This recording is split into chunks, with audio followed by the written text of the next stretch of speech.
반갑습니다. 붓다의 복과 지혜입니다. 거룩한 부처님 전에 삼배 올립니다. 오늘 우리는 공양과 보시의 진정한 의미를 함께 되새겨보려 합니다. 세상의 모든 생명은 존귀하며 그 생명을 살리고 깨우치는 길은 바로 공양과 보시의 마음에서 시작됩니다. 부처님께 올린 한 송이 꽃이 하늘에 머물러 향기로 세상을 덮듯 청정한 마음으로 올리는 한 줌의 공양미, 한 잔의 차, 한 송이의 꽃은 단순한 물질의 오퍼링이 아니라 마음의 향기요, 깨달음의 씨앗입니다. 부처님과 스승, 그리고 수행자는 우리에게 진리의 길을 밝히는 등불입니다.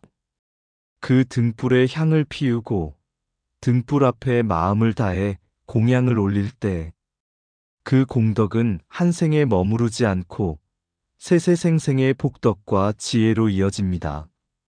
공양은 주는 이와 받는 이를 나누지 않습니다. 공양하는 순간 이미 우리 마음속에 탐욕이 녹고 자비가 피어납니다. 그리하여 부처님께 올리는 공양은 곧 자신의 마음을 부처로 만드는 수행이 됩니다. 오늘 이 시간 우리가 올리는 작은 정성이 큰 깨달음의 인연이 되어 우리 모두의 삶이 부처님의 자비 광명 속에서 더욱 빛나기를 발언합니다. 자, 그럼 부처님과 스승과 수행자에 올리는 공양과 보시, 공덕은 왜 그렇게 큰 것일까? 그 여정을 함께 해볼까요? 한 송이 파발의 공덕. 어느 날 부처님께서 제자들과 함께 걸식을 하시며 마을로 들어가셨습니다. 그때 마을 한켠에서 한 여인이 찌은 곡식을 손질하고 있었지요. 그녀는 가난하여 자식들의 끼니조차 넉넉히 잊지 못했지만 부처님의 걸음이 자신이 사는 마을로 향하는 것을 보고 마음이 설레었습니다. 오늘 부처님께 공양을 올리고 싶다. 비록 내가 가진 것은 한 줌의 쌀뿐이라도 그 마음만은 온 세상보다 넓을 수 있지 않겠는가. 그녀는 남은 밥을 손바닥에 조금 담아 부처님께 다가가 합장했습니다. 세존이시여, 저에게는 이것밖에 없사오나 부디 받으시옵소서. 부처님께서는 미소를 지으시며 그 밥 한 줌을 받으셨습니다. 그 순간 그녀의 얼굴에는 말로 다할 수 없는 평안과 기쁨이 번졌습니다. 그녀는 부처님께 드린 것이 아니라 자신 안의 탐욕과 인색함을 놓아버린 것을 느꼈던 것입니다. 그날 밤 아난존자가 여쭈었습니다. 세존이시여, 그 여인은 단지 한 줌의 밥을 드렸을 뿐인데 왜 그렇게 큰 광명이 비추었습니까? 부처님께서 말씀하셨습니다. 아나나, 공양의 크기는 물질의 양에 있지 않다. 청정한 믿음과 정성이 담긴 마음은 하늘보다 높고 바다보다 깊은 것이다. 그녀는 가난 속에서도 모든 생명을 이롭게 하고자 하는 마음으로 공양을 올렸으니 그 공덕은 한량없느니라. 그 후 그 여인은 여러 생을 두루 돌며 가난에 시달리지 않았고 늘법을 가까이 하여 마침내 깨달음을 이루었다고 전해집니다. 부처님께 올리는 공양과 보시의 진정한 의미가 물질에 많고 적음이 아니라 그 안에 마음의 청정함과 자비의 깊이에 있다. 즉, 부처님과 스승, 수행자에게 올리는 공양의 공덕이 큰 이유는 그분들이 복을 주는 존재이기 때문이 아니라 그분들은 우리 마음의 공덕을 일깨워주는 거울이기 때문입니다. 한 송이 꽃에 담긴 무한한 공덕. 기원정사의 아침, 부처님께서는 제자들과 함께 탁발을 나서셨습니다. 그 순간 코살라국의 거리 한쪽에서는 한 젊은 꽃장수 수마나가 향기로운 자스민 꽃을 다듬고 있었습니다. 그는 늘 왕궁에 꽃을 바치는 일을 생업으로 삼았지요. 그날도 왕에게 바칠 꽃바구니를 머리에 이고 길을 나섰습니다. 그런데 저 멀리서 눈부신 광명이 번졌습니다. 그 빛은 사람의 것이 아니었고 맑은 하늘 아래 마치 해와 달이 함께 떠 있는 듯 했습니다. 그 중심에는 부처님께서 걸으시고 그 곁에는 규율 바르고 청정한 제자들이 일렬로 따르고 있었습니다. 그 광경을 보는 순간 수마나의 마음은 설명할 수 없는 감동으로 가득 찼습니다. 그는 생각했습니다. 이 꽃은 오늘 왕에게 드릴 약속이 있지만 이 순간 이 꽃을 올려야 할 진정한 대상은 바로 저 거룩하신 분이시다.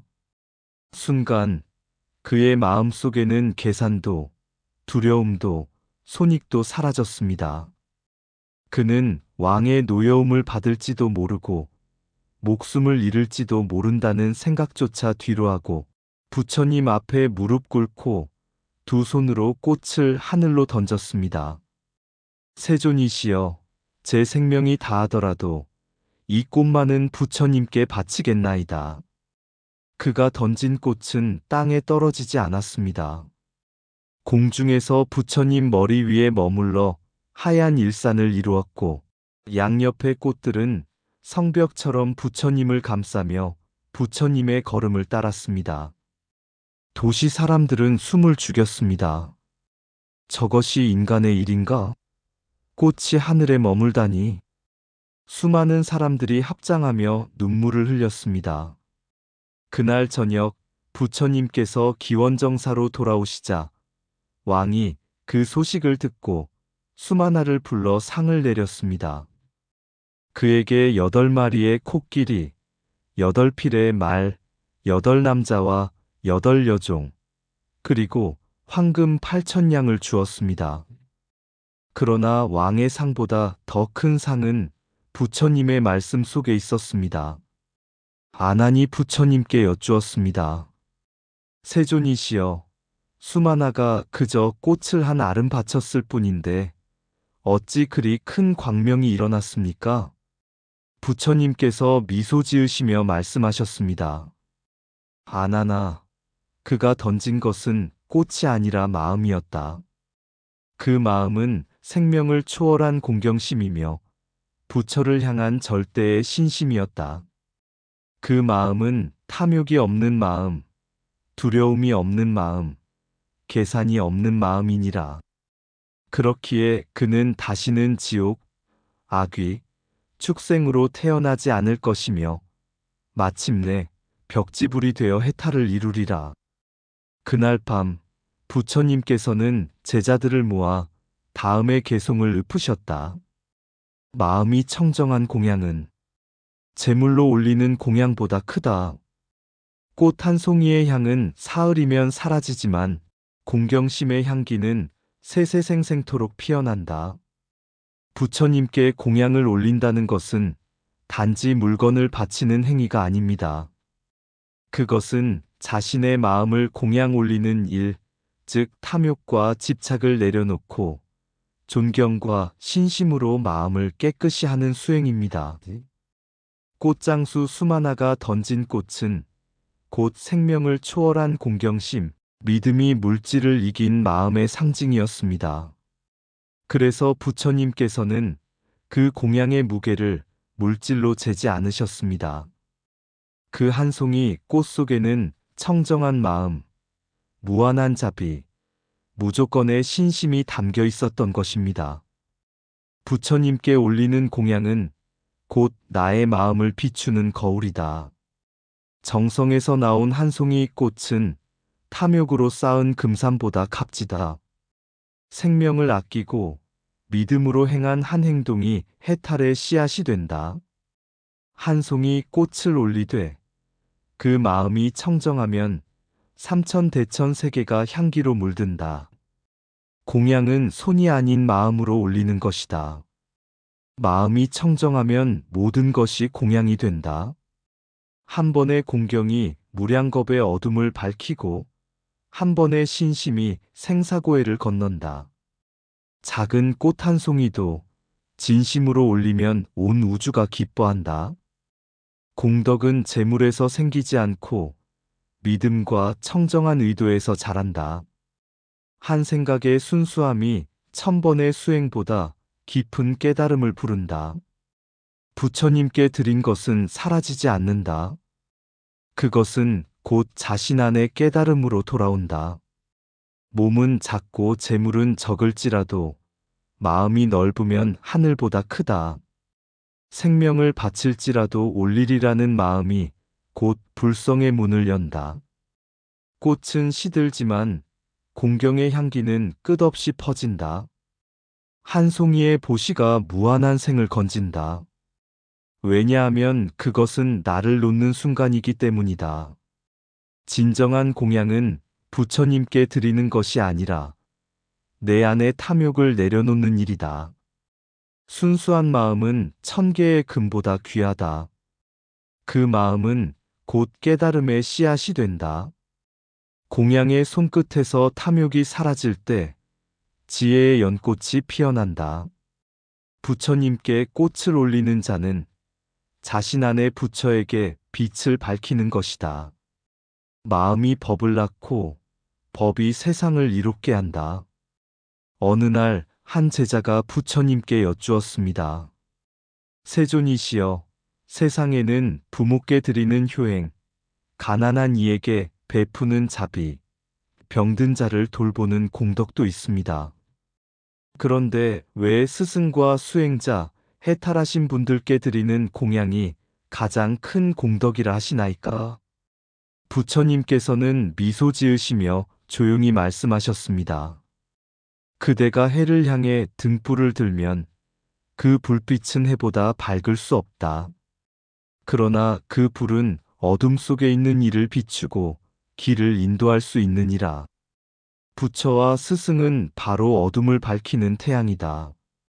그들에게 올리는 공양은 단지 그분을 위한 것이 아니라 진리를 향한 길에 등불을 더하는 것이다. 해탈에 이른 존재, 즉 탐진치를 벗어난 분께 올리는 공양은 형상에 드리는 제물이 아니라 진리의 근원에 대한 존경이다. 미얀마의 마을에서는 지금도 새벽마다 탁발하는 스님들의 발걸음을 기다리며 아이들이 두 손 모아 밥그릇에 음식을 담는다. 그들의 얼굴엔 받아주시옵소서라는 기쁨이 있다. 그들은 재물을 잃는 것이 아니라 업의 어둠을 덜고 지혜의 씨앗을 심는 것이다. 공양의 크기는 재물이 아니라 마음의 맑음으로 정해진다. 티벳에서는 스승께 차를 올릴 때 먼저 3번 절하고 마음속으로 부처님께 감사의 기도를 올린다. 이 차는 내 것이 아닙니다. 이것은 법의 향기를 위한 제물입니다. 그 한 잔의 차에는 세속의 탐심이 사라지고 스승의 가르침을 받들려는 청정한 믿음이 담겨 있다. 부처님께서는 말씀하셨다.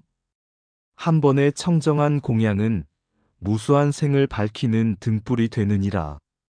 한국의 초파일, 연등회에서 공양미를 바치는 전통도 그러하다. 쌀 한 줌, 기름 한 방울은 단지 부처님께 드리는 것이 아니다. 그것은 모든 중생이 함께 밝아지기를 기원하는 마음이다. 그 한 줌의 정성이 다음 생의 복덕으로 피어나고 그 복덕이 다시 수행자를 만나 법을 듣는 인연으로 이어진다.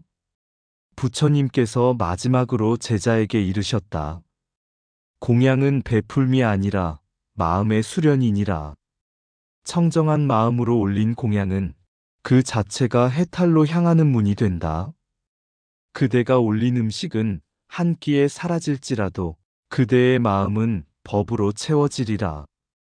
이렇게 공양은 단순한 시주행위가 아니라 자아를 내려놓는 수행의 완성이다. 공양받는 이는 법을 전하는 자로서 세상을 밝히고 공양하는 이는 탐심을 비우며 복덕을 짓는다. 그리하여 둘은 서로에게 거울이 되어 지혜와 자비의 순환을 이룬다. 부처님께 공양을 올리는 것은 진리에 대한 신심을 드러내는 행위이다. 마음의 청정함이 공덕의 크기를 결정한다. 보시는 물질의 나눔이 아니라 생명을 밝히는 지혜의 씨앗이다. 부처 스승 수행자에게 올리는 공양은 세상 모든 중생에게 회양되는 가장 큰 자비행이다. 공양은 재물을 드리는 것이 아니라 탐욕을 놓는 마음의 수행이다. 청정한 마음으로 드린 한 숟가락의 밥이 천년의 등불보다 밝다. 부처께 드리는 공양은 그분을 위한 것이 아니라 내 마음의 어둠을 밝히는 일이다. 해탈하신 분께 올리는 공양은 진리의 근원에 향을 피우는 것과 같다. 공양의 손끝보다 중요한 것은 그 손을 움직이는 마음의 맑음이다. 부처님과 스승은 복을 주는 대상이 아니라 복을 짓는 길을 일깨워주는 거울이다. 물질에 많고 적음이 아니라 그 안의 진심이 우주를 감동시킨다. 한 그릇의 음식이 수행자의 몸을 살리고 그 법이 천하의 중생을 살린다. 공양은 머리로 계산하지 않고 마음으로 회양하는 것이다. 청정한 신심으로 올린 공양은 세세생생 복덕지의 해탈로 이어진다. 보시의 인연은 사라지지 않는다. 마음이 맑을수록 법의 씨앗이 깊이 뿌리내린다. 스승께 올린 한 잔의 차가 무명의 어둠 속에 한 줄기 지혜의 빛이 된다. 공양은 부처를 기쁘게 하는 일이 아니라 스스로의 불성을 깨우는 일이다. 복은 밖에서 오는 것이 아니라 맑은 마음이 안에서 피워내는 꽃이다. 공양의 공덕은 손에서 시작되어 마음으로 이어지고 마침내 온 세상에 회양된다. 마음이 향이 되고 정성이 등불이 된다. 아득한 옛날 한 수행승이 있었습니다. 그는 큰 깨달음을 얻지 못한 자신을 자책하며 매일 밤 법당 한켠에 앉아 부처님께 물었습니다. 세존이시여, 저의 공양은 너무 작고 저의 정성은 너무 미약합니다. 어떻게 해야 부처님께 참된 공양을 올릴 수 있습니까? 그때 그의 마음속에 부처님의 음성이 들려왔습니다. 육법 공양이란 사물을 바치는 의식이 아니라 그대 마음의 6가지 수행을 드러내는 길이니라. 초진리의 등불.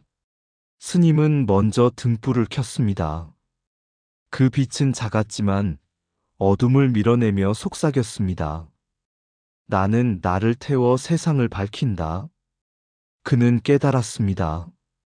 초는 수행자의 몸이며 그 불꽃은 지혜이다.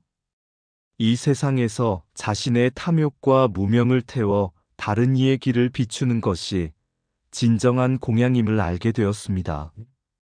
향해탈의 향기. 그는 향을 피웠습니다. 연기가 천천히 피어올라 사방으로 흩어지며 온 법당을 감쌌습니다. 그 향은 누구에게나 공평했고 가난한 자나 부자나 모두 그 향을 맡을 수 있었습니다. 그는 깨달았습니다. 향은 해탈의 공덕이요 자비의 상징이다. 자신의 수행이 참되다면 그 향기는 사람의 마음속 어둠까지도 물들게 하리라. 과일 깨달음의 열매. 그는 과일을 올리며 생각했습니다. 이 과일은 단지 손으로 키운 것이 아니라 인내와 정진으로 익은 마음의 결과다. 부처님께 올리는 과일은 곧 수행의 열매, 즉 끊임없는 정진 끝에 맺힌 지혜의 결실이었다. 차선정과 지혜의 감로수. 그는 찻잔을 들고 조용히 숨을 고르며 부처님께 올렸습니다. 이 차 한 잔이 번뇌를 식히고 마음을 맑히는 감로수가 되게 하소서. 차는 삼매의 고요함을 상징했다. 수행자는 마음속의 거품을 가라앉혀야 진정한 맛을 느낄 수 있다. 백미 풍요와 결실의 상징. 그는 하얀 쌀을 그릇에 담으며 눈시울이 붉어졌습니다. 이 한 톨의 쌀에도 농부의 땀과 대지의 은혜가 담겨 있구나. 백미는 단순한 음식이 아니라 수많은 인연과 노력이 모여 이룬 깨달음의 곡식이었다. 모든 생명은 서로의 수고로 이어져 있다는 진리를 새기며 그는 합장했다. 연등 마음의 등불. 마지막으로 스님은 연등을 달았습니다. 작은 불빛이 바람 속에서도 흔들리지 않고 타올랐습니다. 그 빛은 마치 속삭이는 듯 말했다. 스스로의 마음을 밝히라. 그대 안의 등불이 꺼지지 않으면 세상 모든 어둠은 사라지리라. 그 후 그는 중국의 옥불사를 찾아가 수정처럼 맑은 부처님 상 앞에 앉아 다시 공양을 올렸습니다. 그곳의 향은 천년을 넘도록 꺼지지 않았고 보타락 가산에서는 수많은 연등이 밤마다 바다 위를 비추며 사람들의 마음을 밝히고 있었습니다. 그는 그때 깨달았습니다. 육법 공양이란 부처님께 드리는 예물이 아니라 내 마음이 부처님과 하나가 되는 길이구나. 오늘날 우리는 절과 가정, 그리고 마음속에서도 육법 공양을 이어갈 수 있습니다. 초는 지혜로운 선택, 향은 자비로운 말, 과일은 선한 행위, 차는 평정한 마음, 백미는 나눔의 실천, 연등은 스스로의 반성이 된다. 그리하여 부처님은 우리 곁에 계시지 않아도 공양의 행위 속에서 우리의 마음이 곧 법당이 되고 정성이 곧 깨달음의 향기로 피어나는 것이다. 공양의 의미는 드림이 아니라 깨달음의 표현이다.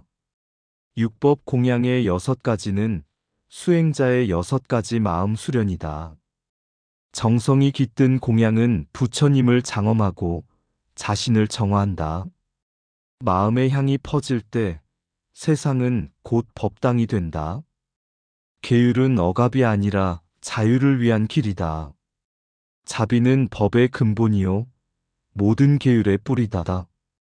계율을 지키는 이는 세상의 빛을 지키는 자다. 마음이 맑으면 계율은 자연히 지켜지고 마음이 흐리면 계율은 무너진다. 보살은 자신을 위해 계율을 지키지 않고 중생을 위해 계율을 지킨다. 계율 없는 자비는 방향을 잃고 자비 없는 계율은 생명을 잃는다. 진정한 수행은 금지보다 깨달음에 있다. 몸은 작고 짧은 생명을 살지만 계율은 세세생생의 길을 밝힌다. 한 번의 자비로운 행위가 100번의 독경보다 깊다. 계율을 외우기보다 계율의 뜻을 살아내라. 법을 따라 사는 이는 물 위를 걷고 욕심을 따라 사는 이는 진흙 속에 빠진다. 계율은 부처님의 말씀 속에 있고 자비는 부처님의 숨결 속에 있다. 타인을 향한 연민이 곧 자신을 향한 가장 큰 보시다. 죄는 외부에 있지 않다. 마음속 무지와 집착이 곧 죄의 근원이다. 계율의 목적은 단속이 아니라 깨달음이다. 그 끝은 사랑이고 그 시작도 사랑이다. 마음을 맑히는 물 한 그릇. 옛날 어느 마을에 수행을 시작한 한 젊은 비구가 있었습니다. 그는 부처님의 가르침을 받고 매일 계율을 외우며 자신을 단속했지만 자비의 마음은 점점 메말라 가고 있었습니다. 어느 날 그는 길가에서 다친 새 한 마리를 보았습니다. 그러나 마음속에서 이런 생각이 일어났습니다. 수행자는 짐승의 일에 관여하지 말라 하셨으니 나는 그냥 지나가야 한다. 그때 마침 지나가던 한 노승이 그를 보고 미소 지었습니다. 그리고 조용히 물었습니다. 그대는 계율을 지켰는가? 젊은 스님은 고개를 끄덕이며 대답했습니다. 네, 부처님 말씀대로 짐승의 일에는 손대지 않았습니다. 그러자 노승은 다친 새를 품에 안아 물을 떠다주며 말했습니다. 그대는 계율을 지켰으나 마음을 잃었구나. 계율은 법을 따르되 자비는 생명을 따른다. 자비 없는 계율은 돌과 같고 계율 없는 자비는 불길과 같다. 둘이 합쳐질 때에만 진리의 물이 되어 모든 고통을 식히느니라. 그 말을 들은 젊은 스님은 눈물을 흘리며 새를 품에 안았습니다. 그 순간 그는 처음으로 계율의 진정한 뜻이 금지가 아니라 깨달음임을 깨달았습니다. 그는 그날 밤 부처님께 향을 올리며 마음속으로 이렇게 기도했습니다. 계율로 나를 바로 세우고 자비로 세상을 품게 하소서. 외형의 청정보다 마음의 청정으로 부처님의 뜻을 따르게 하소서. 그날 이후 젊은 비구는 더 이상 단지 계율을 지키는 사람이 아니라 계율 속에서 사랑을 실천하는 진정한 보살의 길을 걷게 되었습니다. 계율은 자비의 순결로 피어난다. 한 송이 연꽃이 진흙에서 피듯 계율은 번뇌 속에서 자란다. 그 뿌리는 자비요, 그 향기는 깨달음이라. 지키는 마음은 돌처럼 단단하되 품는 마음은 물처럼 부드럽다. 법은 나를 묶지 않고 사랑은 세상을 풀어준다. 계율은 벽이 아니라 다리, 그 위를 건너는 이는 자신이다. 죄를 막는 손이 아니라 자비를 행하는 손이 되어라.